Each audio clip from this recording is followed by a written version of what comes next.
আপনারা কি সব সময় খালি ডাব্বাগুলো ফেলে দেন? চলুন এটা দিয়ে একটা দরকারি জিনিস বানাই, যেটা বাড়িতে হেভি কাজ লাগবে। প্রথমেই একটা পুরনো গিফট র্যাপ বা র্যাপিং পেপার নিয়ে নেব। সেটাকে বাক্সের চারিপাশে জড়িয়ে নেব। কী দিয়ে জড়াবেন? Glue, of course.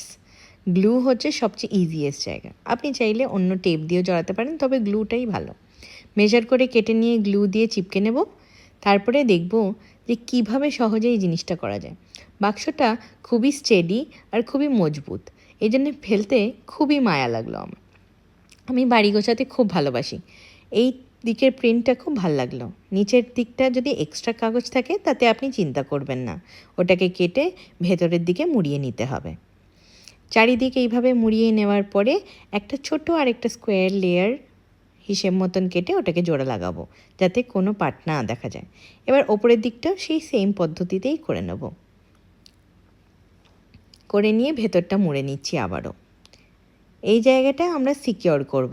ভেতর থেকে একটা চৌকোনো আকার বা রেক্ট্যাঙ্গেল শেপে কেটে নিয়ে ওইটা টিস্যু বেরোনোর জন্যে আমি করে নিচ্ছি। ভেতর থেকে কাটবেন, তাতে সুবিধা হবে। টিস্যু ভেতরে দিয়ে বাইরের এই জায়গাগুলোতে আপনি ভেলক্রো অথবা অন্য কিছু যেটাতে বারবার খুলে ব্যবহার করতে পারবেন, তাতে রেডি হয়ে গেল আপনাদের গেস্ট রুমের টিস্যু বক্স।